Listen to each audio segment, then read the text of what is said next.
नमस्कार। आपकी और मेरी खड़ी में रात के 9 बज गए। मेरा पूरा देश सुन रहा है राष्ट्र की आवाज, 130 करोड़ लोगों की एक ही आवाज। आपके साथ मैं हूं सरफराज, मैं सरफराज सैफी। आज आपको उत्तर प्रदेश की सियासत में भगवान कृष्ण और कंस वाली लड़ाई के नए अध्याय से आपको रूबरू कराऊंगा। आपकी स्क्रीन पर 5 तस्वीरें आज राष्ट्र के 5 बड़े मुद्दों से जुड़ी हैं। उत्तर प्रदेश की राजधानी लखनऊ के लड़ाइयों के सामने और सपनों में किशन कन्हैया आ रहे हैं। आखिर क्यों? मैं आपको इस दिलचस्प सियासी महाभारत के मायने भी समझाऊंगा। मैं आपको बताऊंगा कि उत्तर प्रदेश में छापामार युद्ध ने समाजवादी पार्टी के चेहरों की रंगत क्यों बदल दी है। कोरोना ने आज कितने दिग्गजों को अपनी चपेट में ले लिया है और कैसे ओमिक्रॉन की दहशत पूरे देश में फैल गई है। राष्ट्र के लिए क्यों बड़ा मुद्दा बन गई है कोरोना की ये तीसरी लहर, यह भी मैं आपको बताऊंगा। चीन को कैसे मिला करारा जवाब, आज यह भी मैं आपको दिखाऊंगा। देश के प्रधानमंत्री नरेंद्र मोदी के मिशन पूर्वोत्तर की हुंकार भी आज राष्ट्र की आवाज में आपको सुनाऊंगा। मैं सरफराज सैफी आपको यकीन दिलाता हूं, आपकी हर दिन आवाज यूं ही बुलंद करूंगा।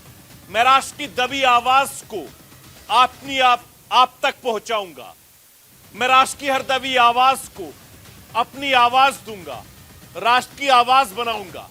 आपकी आवाज, मेरी आवाज, यही तो है मेरे मुल्क की आवाज, मेरे वतन की आवाज, मेरे हिंदुस्तान की आवाज।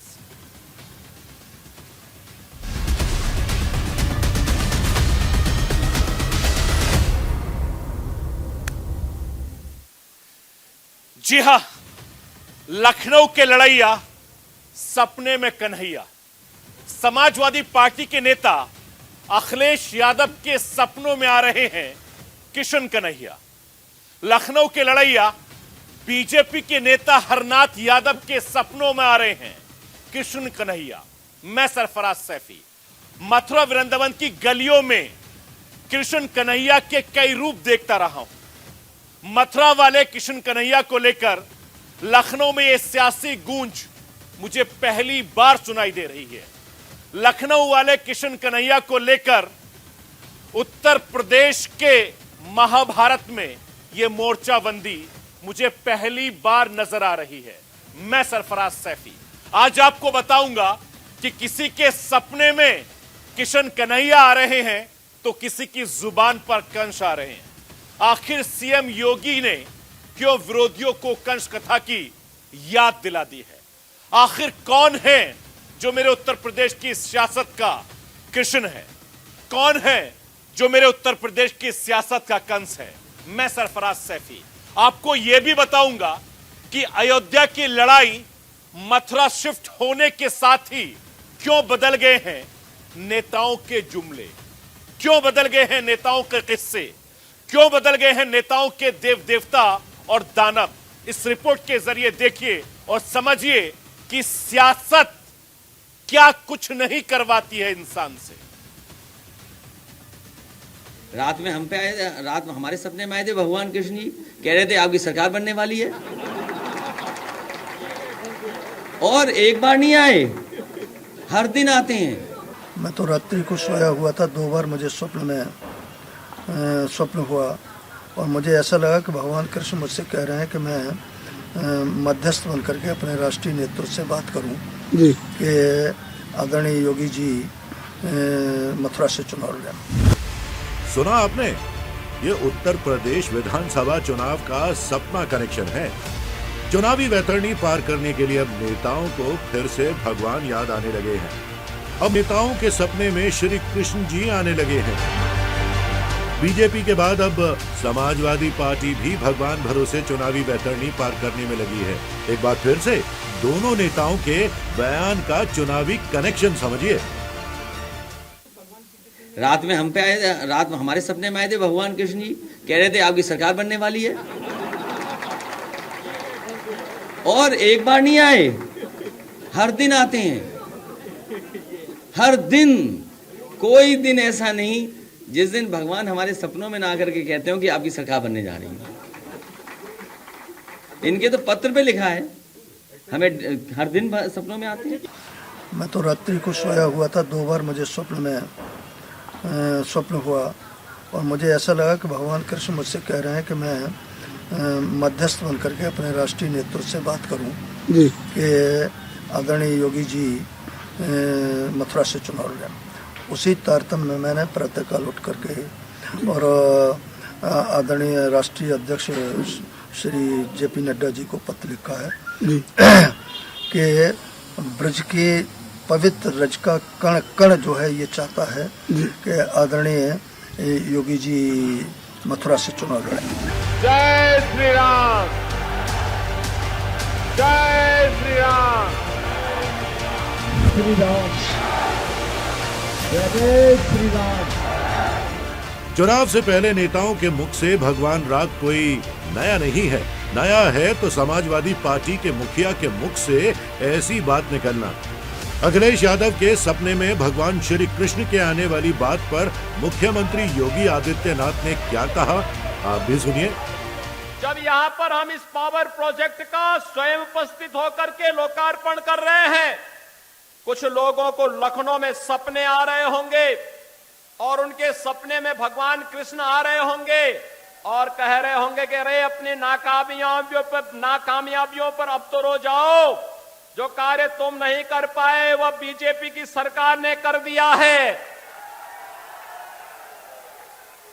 भगवान कृष्ण आज उनको कोस रहे होंगे और इसलिए कोस रहे होंगे क्योंकि भगवान कृष्ण ने उनको यह भी जरूर कहा होगा कि जब तुम्हें सत्ता मिली थी तब मथुरा, वृंदावन, बरसाना, गोकुल, बलदेव के लिए कुछ नहीं कर पाए, लेकिन वहां पर कंस को पैदा करके जवाहर बाग की घटना जरूर करवा दिए थे। चुनाव से पहले जिस तरह से बयानबाजी हो रही है, जिस तरह से बीजेपी के साथ साथ अब समाजवादी पार्टी भी भगवान श्री कृष्ण की परिक्रमा करने लगी है, ऐसे में 2022 का चुनाव काफी रोचक होने वाला है।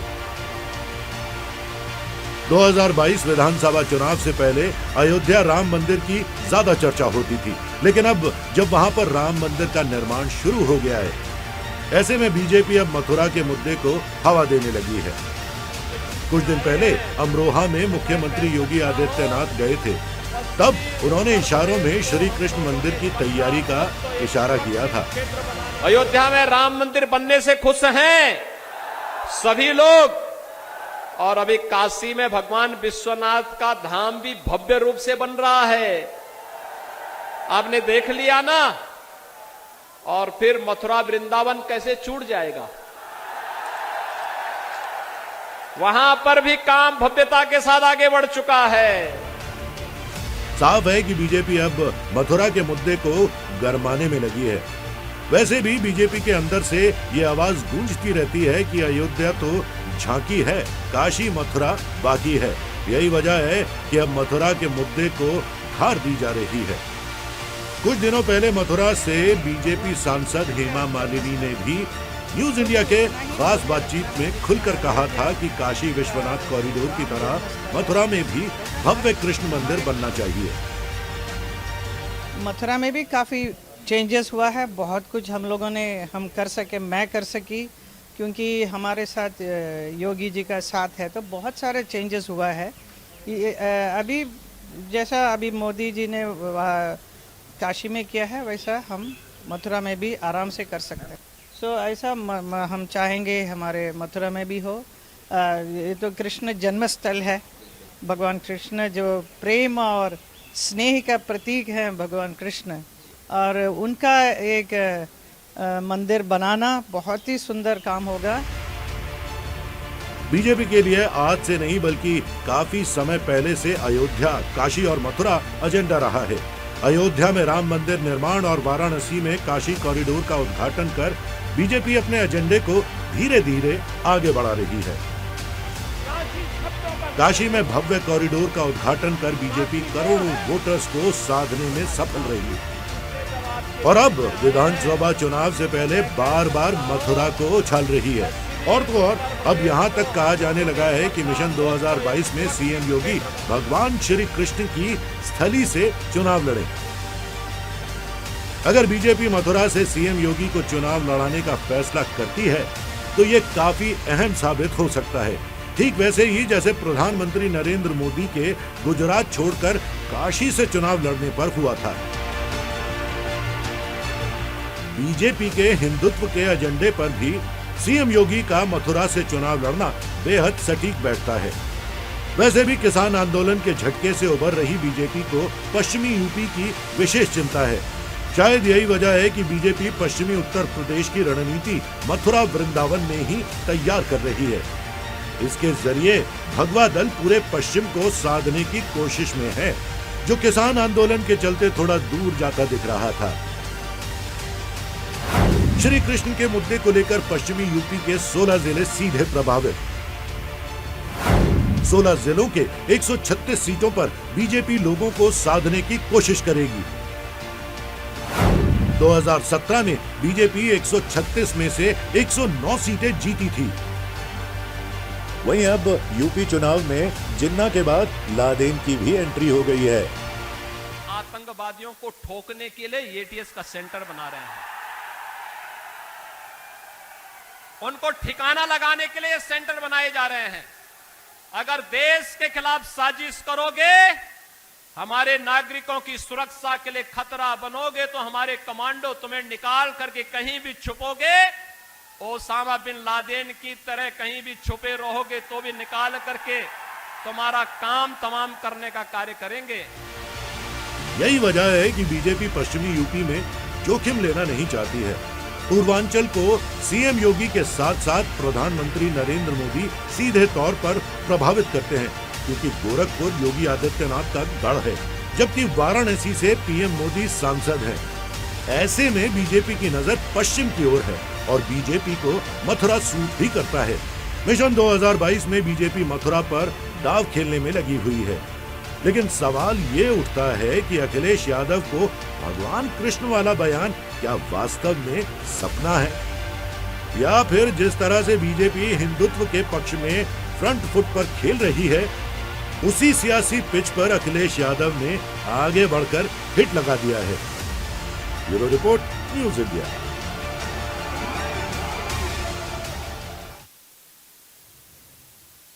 कानपुर में इनकम टैक्स डिपार्टमेंट के छापे पड़े कारोबारियों का कनेक्शन समाजवादी पार्टी से जुड़ गया। यह महज सहयोग नहीं था या कोई नया प्रयोग नहीं था। मैनपुरी में इनकम टैक्स के छापे पड़े कारोबारियों का कनेक्शन एक बार फिर से समाजवादी पार्टी से जुड़ गया। यह महज संयोग नहीं था या कोई नया प्रयोग नहीं था। मैं सरफराज सैफी लखनऊ से नोएडा तक इनकम टैक्स के छापेमारी की कार्रवाई पर करीब से नजर रख रहा हूं। कन्नौज से लेकर मऊ तक इनकम टैक्स की छापेमारी की कार्रवाई को समझने की लगातार कोशिश कर रहा हूं। क्या वाकई मेरे उत्तर प्रदेश में चुनाव से पहले कोई छापामार युद्ध चल रहा है या युद्ध शुरू हो गया है? क्या वाकई मेरे उत्तर प्रदेश के छापामार युद्ध के निशाने पर है सियासी विरोधी? क्या वाकई मेरे उत्तर प्रदेश में इस छापामार युद्ध के पीछे बदले की कोई कार्रवाई है? मैं सरफराज सैफी सरकारी एजेंसियों के एक्शन की टाइमिंग को लेकर समाजवादी पार्टी सवाल उठा रही है।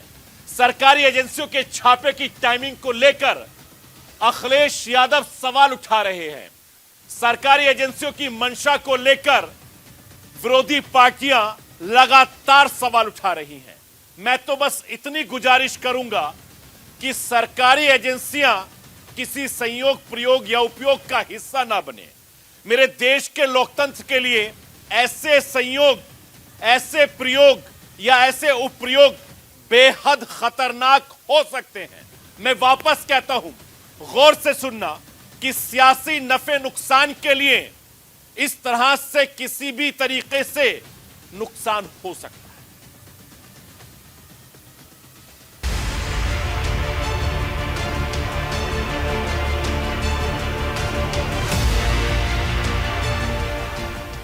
कानपुर से लेकर कन्नौज तक, नोएडा से लेकर आगरा तक यूपी में इनकम टैक्स विभाग की छापेमारी की कार्रवाई का सिलसिला लगातार जारी है।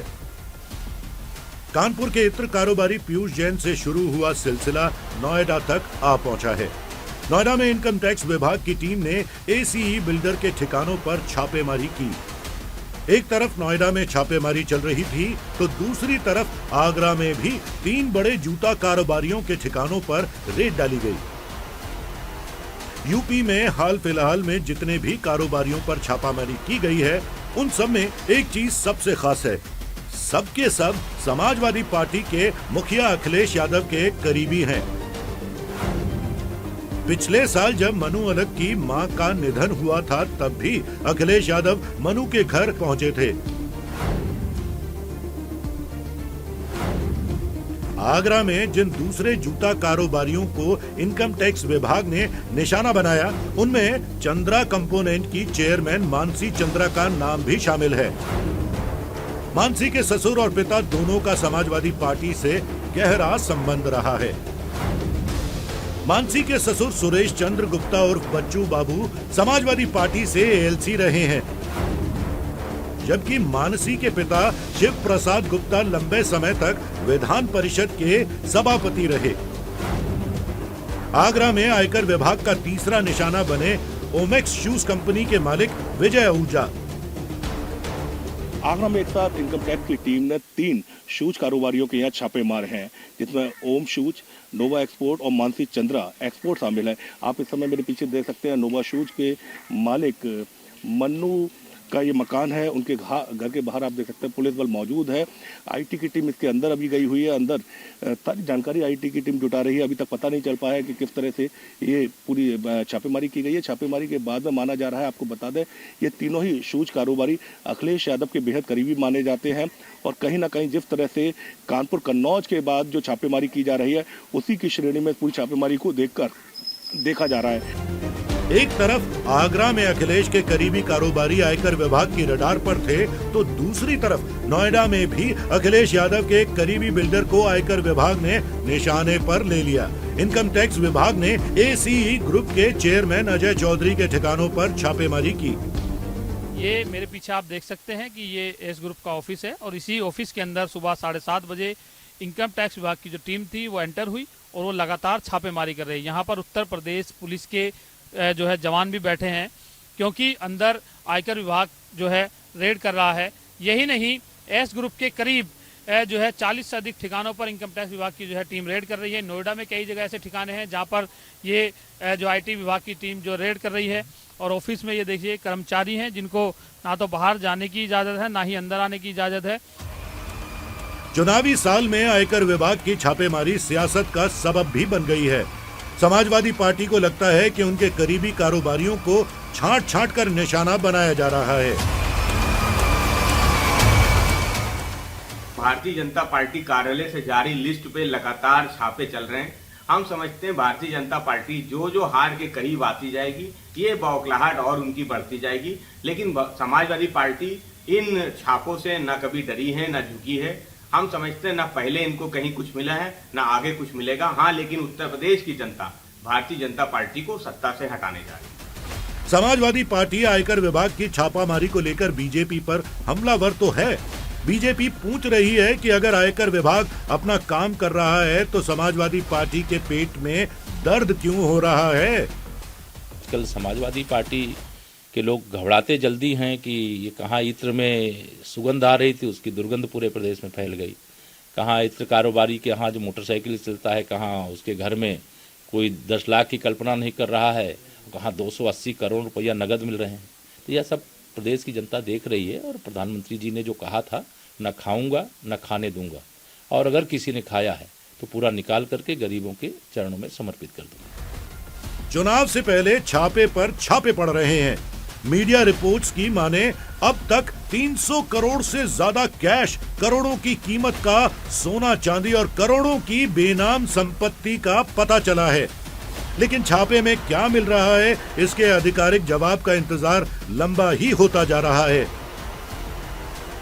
चुनावों से पहले छापेमारी पर सवाल भी उठ रहे हैं। लेकिन सवाल तो यह है कि इतना भारी भरकम कैश किसका?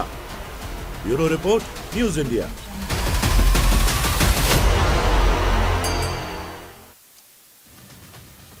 तो राष्ट्र की आवाज में रुकूंगा एक छोटे से ब्रेक के लिए।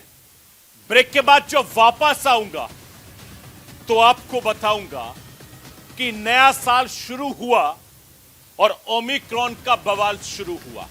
आखिर कैसे, बताऊंगा इस ब्रेक के बाद। आप कहीं मत जाइए, बने रहिए मेरे साथ और देखते रहिए राष्ट्र की आवाज।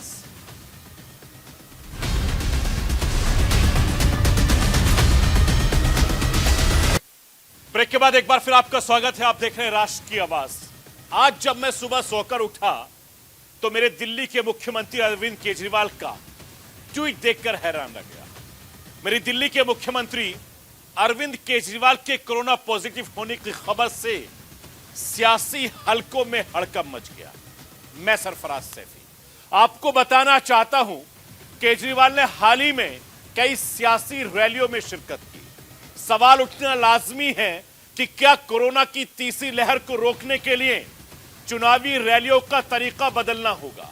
सवाल उठना लाजमी है, क्या कोरोना की तीसरी लहर को रोकने के लिए चुनावी रोड शो का तरीका बदलना होगा। मैं सरफराज सैफी आपको बताना चाहता हूं, मेरे पूरे देश में ओमिक्रॉन से दहशत बनी हुई है। दिल्ली में बाशिंदों का नया दौर फिर से शुरू हो गया है। महाराष्ट्र में बंदिशों का नया दौर फिर से शुरू हो गया है। मध्य प्रदेश, छत्तीसगढ़ में भी बंदिशों का नया दौर शुरू हो गया है। कोरोना की तीसरी लहर से बचाव के लिए कर्फ्यू लगाने शुरू हो गए हैं। मैं मेरे हिंदुस्तान के 130 करोड़ भाई बहनों से अपील करना चाहता हूं, सेल्फ कर्फ्यू लगाइए। भीड़ भाड़ वाले इलाकों से देखकर सेल्फ कर्फ्यू खुद लगाइए। रेल बस के सफर का खुद ख्याल रखिए, आगे आइए, सेल्फ कर्फ्यू लगाइए। मॉल में, बाजार में घूमने जाएं तो ख्याल आए तो सेल्फ कर्फ्यू लगाइए। सेल्फ कर्फ्यू से आप बचेंगे, आपका परिवार बचेगा, मेरा देश बचेगा, आपका देश बचेगा और मुश्किल हालात से हम और आप फिर से बहुत जल्दी निकल जाएंगे।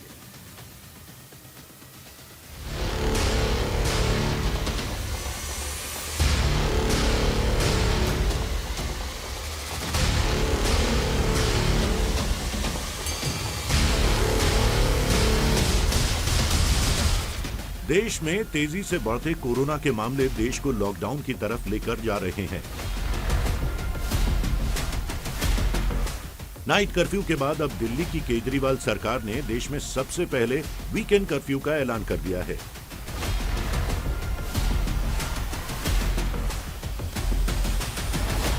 दिल्ली में इसी हफ्ते से शुक्रवार रात 10 बजे से सोमवार सुबह 5 बजे तक दिल्ली पूरी तरह बंद रहेगी। केवल जरूरी सेवाओं को छोड़कर सभी सेवाओं पर पाबंदी रहेगी। नए गाइडलाइंस के मुताबिक दिल्ली में सभी सरकारी कर्मचारियों को घर से काम करने के निर्देश जारी किए जाएंगे, जबकि निजी कार्यालय केवल 50% क्षमता के साथ खुलेंगे। इसके अलावा बसों और मेट्रो में 50% वाली लिमिट को हटा दिया गया है। इसका मतलब ये होगा कि अब मेट्रो और बस पूरी क्षमता के साथ चलेंगी। हालांकि बिना मास्क के किसी को भी एंट्री नहीं दी जाएगी। डीडीएमए की बैठक में सरकार ने कुछ फैसले लिए। उसमें सबसे इम्पोर्टेंट है कि दिल्ली में सैटरडे और संडे को यानी वीकेंड्स पर अब कर्फ्यू रहेगा। तो लोगों से अपील है कि कर्फ्यू के दौरान बाहर ना निकलें। बहुत ज़रूरी होने पर हॉस्पिटल या कोई बहुत एसेंशियल ज़रूरत पर ही बाहर निकलें, लेकिन सैटरडे संडे को कर्फ्यू का पालन करें, घर में रहें, वर्क फ्रॉम होम करें या परिवार के साथ बैठें। दूसरा, केसेस ना बढ़ें इसलिए ये भी फैसला लिया गया कि जितने भी गवर्नमेंट ऑफिसेज हैं उनमें एसेंशियल सर्विस वाले ऑफिसेज को छोड़कर सबको अभी दफ्तर आने से मना किया जाएगा और केवल ऑनलाइन या वर्क फ्रॉम होम कराया जाएगा। तो government offices work from home mode पे रहेंगे या ऑनलाइन मोड पे रहेंगे। प्राइवेट ऑफिसेज को 50% अलाउ किया जाएगा वो 50% कैपेसिटी ऑफलाइन रखें और 50% ऑनलाइन या वर्क फ्रॉम होम रखें।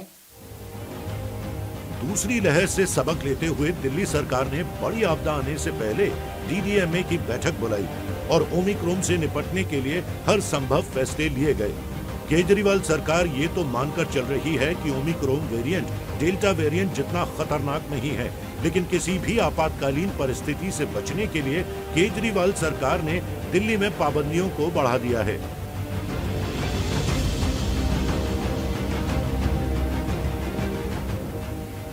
दिल्ली के अंदर कोरोना की बेकाबू रफ्तार पर लगाम लगाने के लिए डीडीएमए की तरफ तमाम पाबंदियों को लागू किया गया, जिसमें मेट्रो को अब जो है 100% के साथ चलाने की बात जो है वो कही गई है। इसके अलावा मेट्रो के साथ साथ जो डीटीसी बसेस हैं उनके अंदर भी अब 100% कैपेसिटी के साथ डीटीसी बसों को चलाया जाएगा। इसके अलावा डीडीएमए की बैठक के बाद जो सबसे बड़ा फैसला लिया गया, यानी कि दिल्ली के अंदर अब नाइट कर्फ्यू का ऐलान किया गया है, यानी कि शुक्रवार रात 10 बजे से सोमवार सुबह 5 बजे तक राजधानी दिल्ली के अंदर नाइट कर्फ्यू रहेगा। और साथ ही साथ बात करें तो दिल्ली के जो बड़े बाजार हैं वहां पर भी तमाम कोरोना की जो प्रोटोकॉल्स हैं उनको लागू कराया जाएगा। इसके अलावा दिल्ली के जो सरकारी दफ्तर हैं वहां पर अब जितने भी लोग हैं वो वर्क फ्रॉम होम काम करेंगे। इसके अलावा जो जरूरी सेवाओं से जुड़े हुए लोग हैं सरकारी दफ्तरों में, उनको आने की अनुमति जो है वो दी जाएगी। साथ ही साथ जितने भी प्राइवेट ऑफिस हैं दिल्ली के अंदर वहां पर केवल 50% लोगों को ही आने की इजाजत दी जाएगी। बाकी जो 50% लोग हैं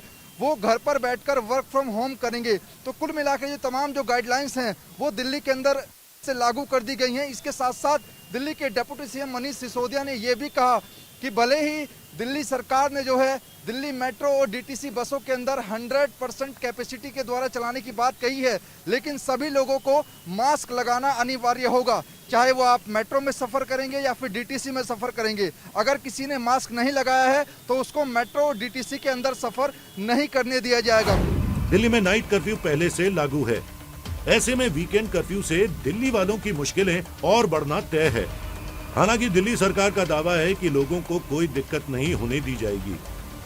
दिल्ली सरकार लोगों से कर्फ्यू का पूरी तरह से पालन करने की अपील कर रही है, क्योंकि ओमिक्रॉन के बढ़ते मामलों के बीच अगर लापरवाही बरती गई तो हालात और भी बिगड़ सकते हैं।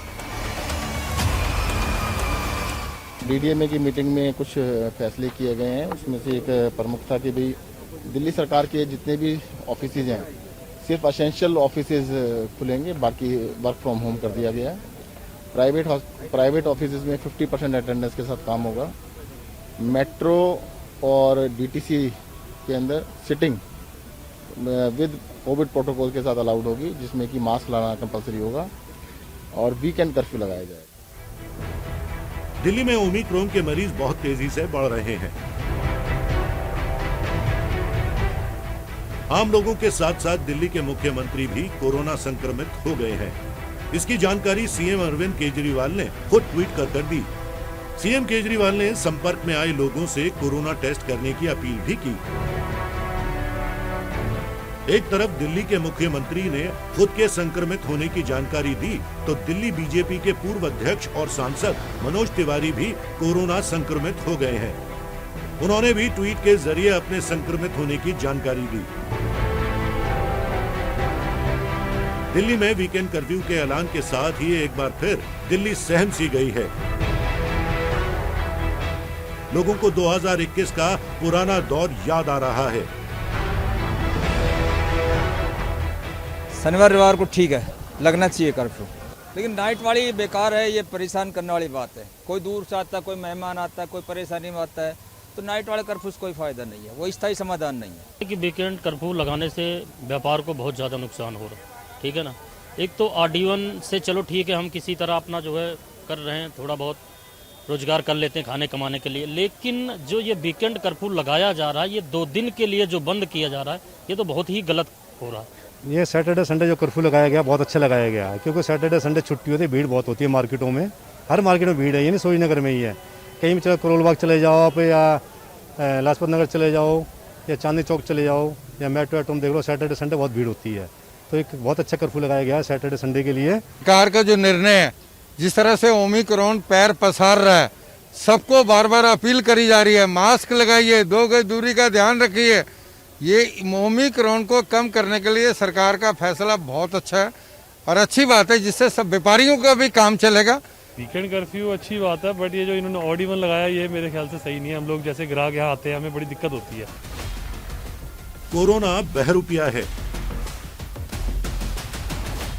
नाम बदलकर कहर ढा रहा है।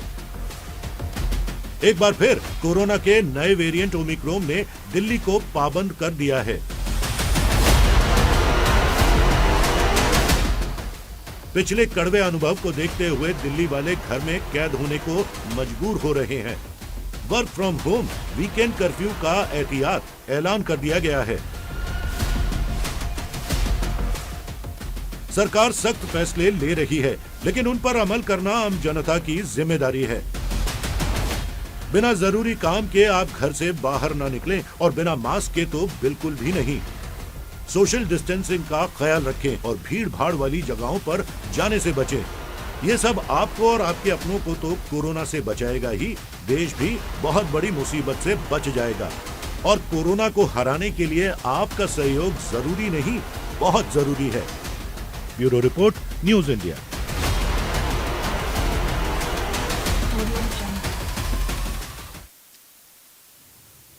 उत्तर प्रदेश में चुनावी रैलियों का शोर तो आपने खूब देखा। क्या आपको पता है कि पूर्वोत्तर के एक सूबे में भी चुनाव है? उत्तराखंड चुनावी रैलियों का शोर तो आपने खूब सुना। क्या आपको पता है कि पूर्वोत्तर के एक सूबे में भी चुनाव है और वो सूबा है मणिपुर? मैं सरफराज सैफी आपको बताना चाहता हूं कि देश के प्रधानमंत्री नरेंद्र मोदी ने आज पूर्वोत्तर के लोगों के साथ सीधा संवाद किया। पूर्वोत्तर के लोगों के संगीत का आनंद भी लिया। पूर्वोत्तर के लोगों को दिल्ली से जोड़ने वाली बात कही, दिल्ली को पूर्वोत्तर के दरवाजे तक लाने का वादा किया। मैं सरफराज सैफी आपको बताना चाहता हूं कि मैं पूर्वोत्तर की आवाज गुम नहीं होने दूंगा। मैं पूर्वोत्तर के सियासी मुद्दे गुम नहीं होने दूंगा। मैं पूर्वोत्तर की चुनावी जंग गुम होने नहीं दूंगा। राष्ट्र की आवाज के मंच से आपको मणिपुर की आवाज भी सुनाई देगी। ये वादा है मेरा। जरा सुनिए कि देश के प्रधानमंत्री नरेंद्र मोदी ने नॉर्थ ईस्ट को पीएम की एक बड़ी सौगात दी है। क्या कुछ कहा है, क्या कुछ दिया है, इस रिपोर्ट के जरिए देखिए और समझिए कि देश के प्रधानमंत्री नरेंद्र मोदी लगातार नॉर्थ ईस्ट को भी बहुत कुछ दे रहे हैं।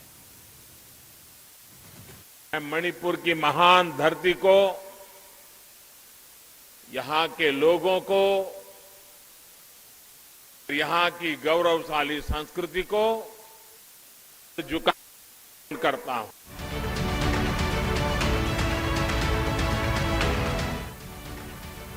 देश के 5 राज्यों में विधानसभा चुनाव होने वाले हैं। चुनावों को लेकर सभी सियासी पार्टियों ने अपनी अपनी कमर कस ली है। मिशन पूर्वोत्तर के तहत चुनावी कमान संभालते हुए पीएम मोदी मणिपुर पहुंचे। पीएम मोदी यहां पर अपने चिर परिचित अंदाज में नजर आए। हर बार की तरह इस बार भी विपक्ष उनके रडार पर दिखा। मोदी ने मणिपुर में भी डबल इंजन की सरकार का जिक्र करते हुए पूर्वोत्तर को पूर्व की ओर न देखने की नसीहत दे डाली। आपको ये याद रखना होगा कि कुछ लोग सत्ता हासिल करने के लिए मणिपुर को फिर अस्थिर करना चाहते हैं। ये लोग उम्मीद लगाए बैठे हैं कि कब उन्हें मौका मिले और कब वो अशांति का खेल खेले। मुझे खुशी है कि मणिपुर के लोग इन्हें पहचान चुके हैं और मणिपुर के लोग यहां का विकास रुकने नहीं देंगे। मणिपुर को फिर से अंधेरे में नहीं जाने देना है। साथियों, आज देश सबका साथ, सबका विकास, सबका विश्वास के मंत्र पर चल रहा है। आज देश सबका प्रयास की भावना से एक साथ काम कर रहा है, सबके लिए काम कर रहा है, सब दूर काम कर रहा है। 21वीं सदी का ये दशक मणिपुर के लिए बहुत महत्वपूर्ण है। पीएम मोदी के अंदर एक बड़ी खासियत है कि वो किसी से भी तुरंत कनेक्ट करते हैं। मणिपुर में जब लोगों को संबोधित कर रहे थे तब उन्होंने भाषण में मणिपुर के मर्म और दर्द को खुद से जोड़कर दिल्ली को मणिपुर के दरवाजे पर लाने वाली बात कह डाली।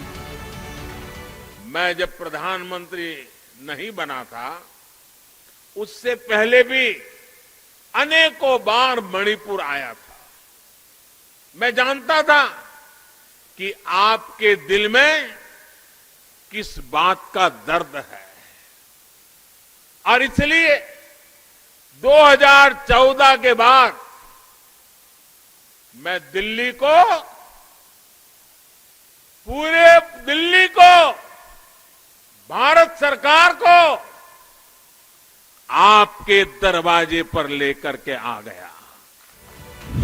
मणिपुर दौरे पर गए पीएम मोदी ने सौगातों की झड़ी लगाते हुए 4800 करोड़ रुपए से ज्यादा की लागत वाली 22 विकास परियोजनाओं का उद्घाटन और शिलान्यास किया। करीब 1850 करोड़ रुपए लागत वाली 13 परियोजनाओं का उद्घाटन भी किया।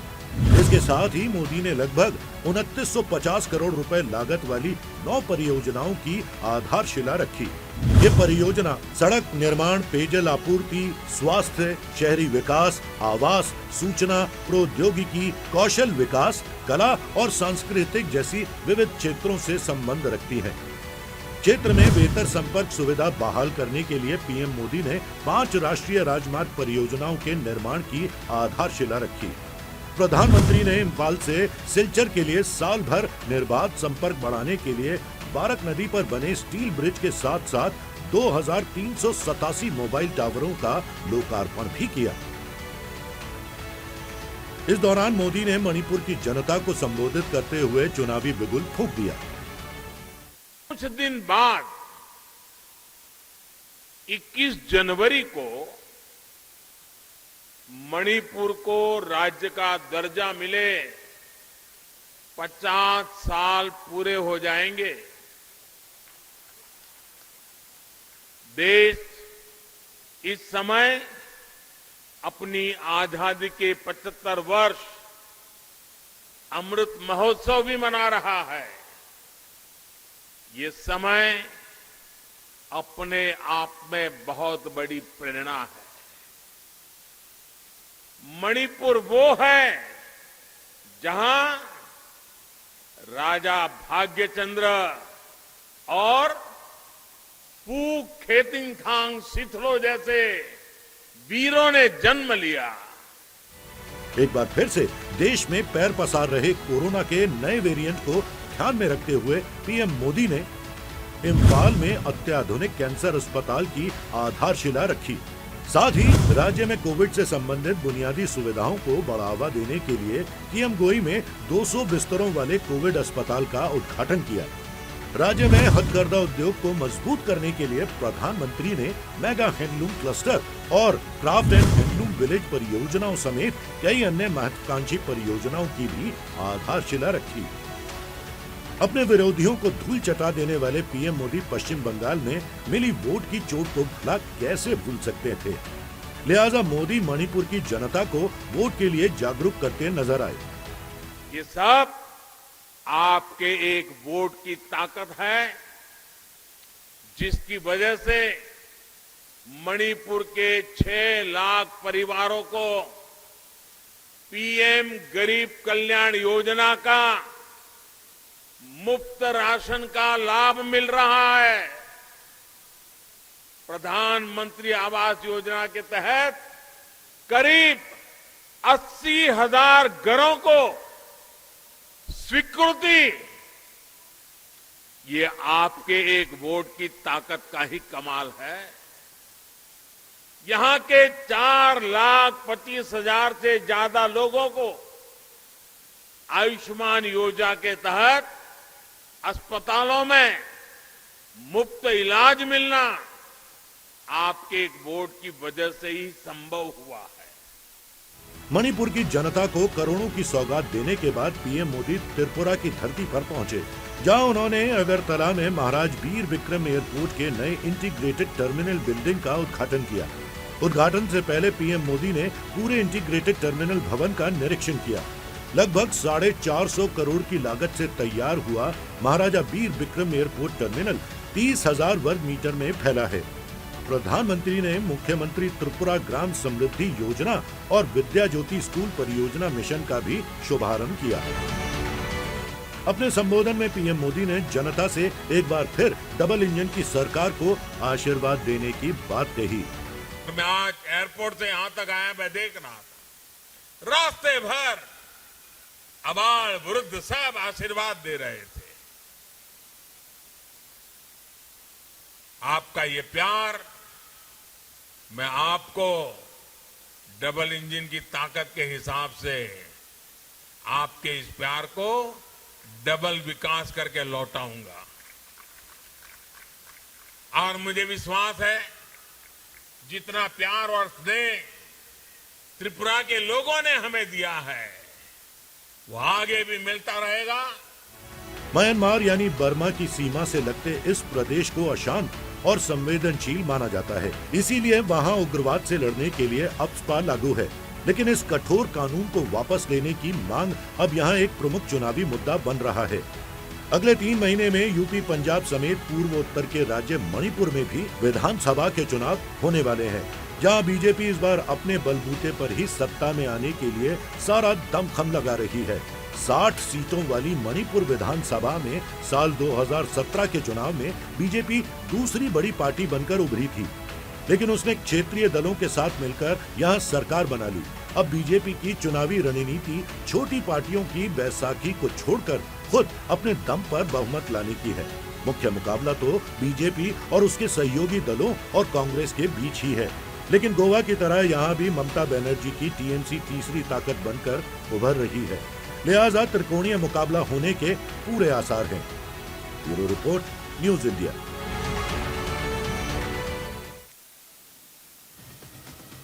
साल की शुरुआत कोई पड़ोसी मुल्क साजिश करे तो समझ जाइए वो चीन है। साल की शुरुआत कोई पड़ोसी मुल्क शातिराना अंदाज से करे तो समझ जाइए कि वो चीन है। मैं सरफराज सैफी ये बात यूं ही नहीं कह रहा हूं। साल 2022 की शुरुआत में चीन ने एक और प्रोपेगेंडा वीडियो जारी किया है। साल 2022 की शुरुआत में चीन ने फेक वीडियो बनाकर दुनिया की आंखों में धूल झोंकने की कोशिश की है। मैं सरफराज सैफी जिनपिंग को गलवान की याद दिलाना चाहता हूं। जिनपिंग साहब को डोकलाम की याद दिलाना चाहता हूं। जिनपिंग से छोटा सा सवाल करना चाहता हूं, आखिर झूठ की खेती कब तक? मैं सरफराज सैफी आपको चीन से लगती सीमाओं पर शान से लहराते तिरंगे की तस्वीर दिखाऊंगा। मैं आपको बताऊंगा कि कैसे सरहदों पर मेरे हिंदुस्तान के जाबाजों ने चीन की साजिश वाली चाल को नाकाम कर दिया, कैसे चीन की हिमाकत का हर मौके पर मुंह तोड़ जवाब दिया है। और यह काम मेरे हिंदुस्तानी फौजी भाई कर सकते हैं। मेरे फौजी भाई हर मौके पर, चाहे एलएसी हो या एलओसी, दोनों पर दुश्मन मुल्कों को मुंह तोड़ जवाब देते हैं। एक बार फिर से भारतीय जवानों ने चीनी साजिश की हवा निकाल दी है और जैसे को तैसे की स्टाइल में भारतीय जवानों ने ड्रैगन को जवाब दिया है। नए साल का दुनिया में लोग स्वागत करते हैं, एक दूसरे को मुबारकबाद देते हैं, लेकिन चीन प्रोपोगंडा फैलाने में मशगूल रहा। गलवान पर फर्जी वीडियो जारी किया, जिसका मुंह तोड़ जवाब भारतीय जवानों ने दिया। भारतीय सेना ने नए साल के अवसर पर गलवान घाटी पर तिरंगा फहराया है, जिसकी तस्वीरें सेना की तरफ से मंगलवार को जारी की गईं।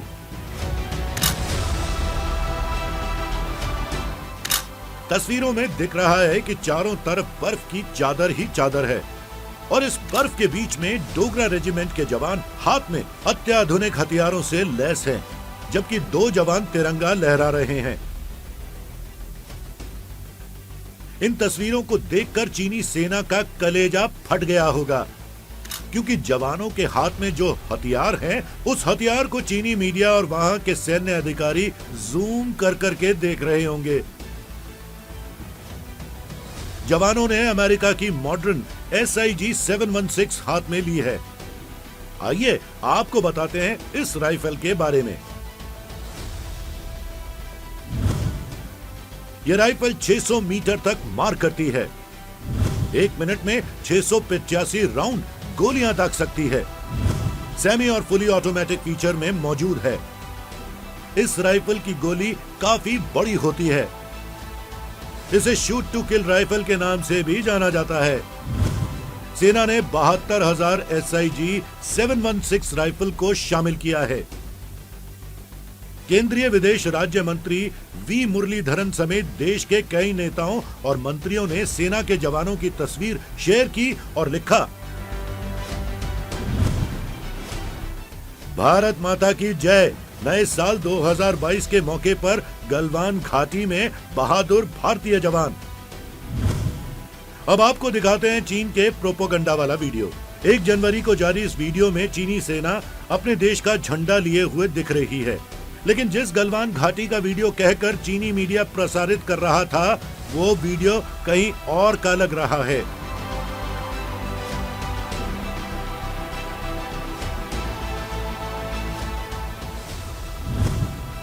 क्योंकि इसमें बर्फ की चादर नहीं दिख रही, जबकि भारतीय जवानों की तस्वीर में हर तरफ बर्फ ही बर्फ है। चीनी सेना की तरफ से गलवान घाटी में हमेशा देश का राष्ट्रीय झंडा फहराए जाने का वीडियो वायरल होने के बाद इसको लेकर देश में राजनीति गर्मा गई। गलवान घाटी में चीनी झंडे को लेकर कांग्रेस नेता राहुल गांधी ने प्रधानमंत्री मोदी से सवाल किया था। गलवान में हमारा तिरंगा ही अच्छा लगता है, चीन को जवाब देना होगा, मोदी जी चुप्पी तोड़ो। चीन फर्जी वीडियो जारी कर बताने की जुगत में है कि उसके जवान गलवान घाटी में पूरी ताकत के साथ डटे हुए हैं, लेकिन हालत बिल्कुल ही उलट है। बर्फीली हवाओं के बीच चीनी सैनिकों का हौसला जवाब देने लगा है। नस्तर सी चुभने वाली सर्दी में चीनी सैनिकों के होश फाख्ता हो गए हैं। बावजूद इसके चीन की साजिश लगातार जारी है। चीनी आर्मी पैंगोंग तुसो झील पर अपने क्षेत्र में खुरनक पर एक पुल का निर्माण कर रही है, जो झील का सबसे संकरा हिस्सा है। मीडिया रिपोर्ट के मुताबिक इस पुल का निर्माण भविष्य में हिंदुस्तान का मुकाबला करने के लिए कर रही है, क्योंकि जून 2022 में चीनी सैनिकों ने गलवान में साजिश रचते हुए भारतीय जवानों पर हमला कर दिया था। तब जवानों ने चीनी सैनिकों का मुंह तोड़ जवाब दिया और कई चीनी सैनिकों की मौत हो गई थी। तब से लेकर आज तक ड्रैगन तिलमिलाया हुआ है, भारत के खिलाफ साजिश रच रहा है और हर बार नाकामयाब हो रहा है। Bureau report, news India.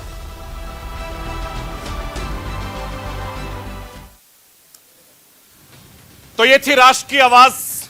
कल फिर होगी आपसे मुलाकात, लेकिन जाते जाते आपसे गुजारिश करना चाहता हूं, आप अपना ख्याल कीजिए, अपने परिवार वालों का ख्याल कीजिए। जान है तो जहान है। फिलहाल मुझे दीजिए इजाजत।